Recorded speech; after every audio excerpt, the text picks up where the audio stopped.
Nithyanandam, guys! Welcome back to the Kundalini Yogini. This is Prasiddha. Thank you guys so much for joining me on today's video.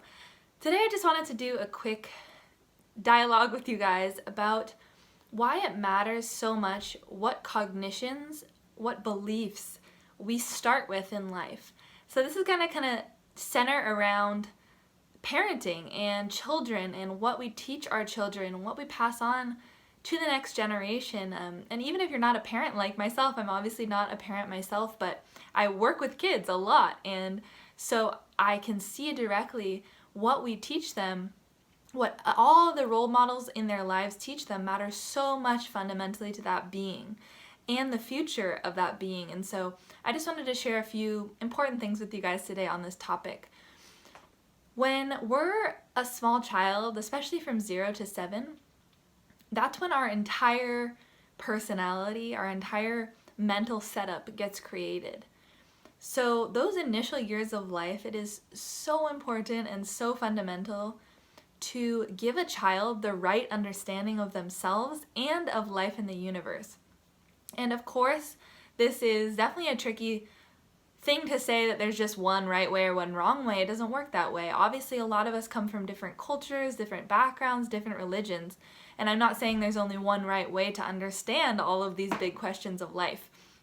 But I think it is extremely important to see the effect of raising a child with a belief that they are, inherently evil versus inherently good, or that they can create the life that they want, that they should be able to manifest anything that they want, and teach them those principles on how to do it versus being helpless or being taught that they can't do things and continually told they can't do things and that that's not a possibility for them.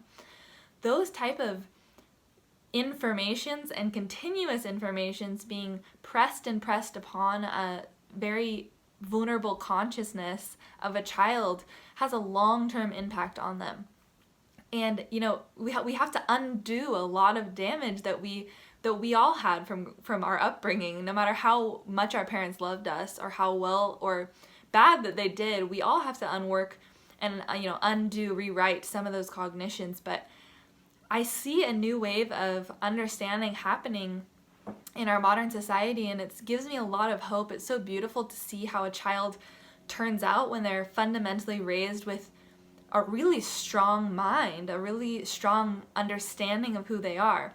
For example, one child that I work with pretty much full time, she's like my little sister now to me, but she has really been raised with the understanding by her mom that she's a really powerful being. It doesn't matter what anybody says about her. It doesn't matter even what an adult tells her she can or cannot do. She has to know herself. She has to know what it is herself and feel that she has the power to do it. And she really, I can tell you, has such a powerful space like that. Of course, she's not a perfect child and she has things she goes through, but I can see such a powerful foundation she has in her life of understanding she's the creator of her reality, and also understanding that God is inside of her, not separate from her, has been really ingrained in her. And I think those are really powerful cognitions to give children.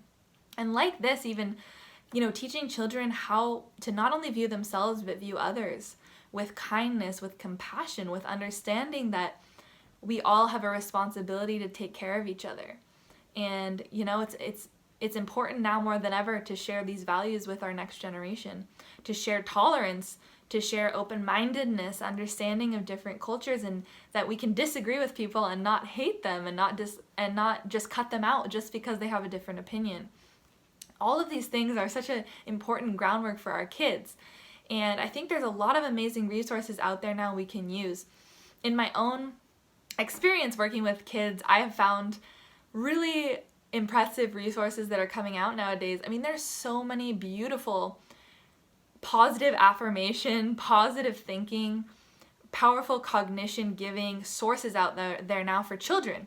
Tons of different books that are out there that are reinforcing the right concepts, these cosmic truths to kids, in an understandable way. There's even some types of videos and shows, but more rare. But a lot of different content's being put out now around this, and I think it's really cool to see. And something I just wanted to share with you guys, because I do have a lot of parents that watch these videos and sometimes I get asked about resources.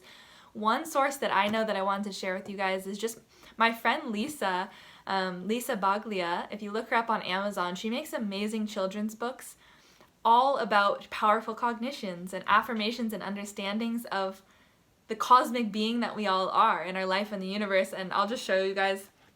This is such cute. She hand draws all the books herself, and they share just powerful stories about being yourself, about being strong in who you are. And she even has one, you know, it's like all about life in different life forms and how we can all get along and be peaceful and powerful. And this one is even like a bunch of really powerful cognitions for your kids, like, I listen to my own inner voice. I am my own best teacher. So she has books full of books like this, and of course there's other resources out there, but wanted to share that with you guys. Her work is amazing. She's a very powerful woman and goddess, and definitely check her out if you have kids. I know for sure when I have my first kids, I'm going to be reading them stories like that. I am not interested in sharing with them lower cognitions or, you know, inadvertently passing them the wrong ideas about themselves. I want to make sure they know they're a cosmic being, they're a powerful being, they create their reality, they have superpowers, they have all this possibility inside of them.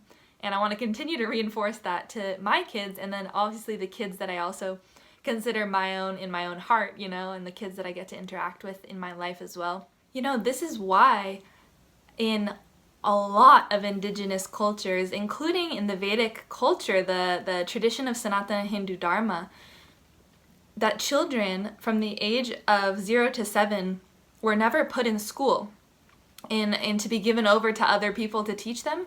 They were kept really, really close to their family, especially with their mother and their extended family. And it's all about instilling values in them, instilling life understandings. It's not about this linear learning already. It's not about trying to teach them the alphabet or teaching them how to write or count to 10. It's about making them understand their divine beings, making them understand the importance of spirituality in their lives, making them understand that they have every single possibility in front of them, and letting them taste those experiences by letting them explore without fear, live life without fear, and, you know, in your protective shell of your family, allowing them to explore so that they can taste experiences for themselves and see who they are and what life really is, you know.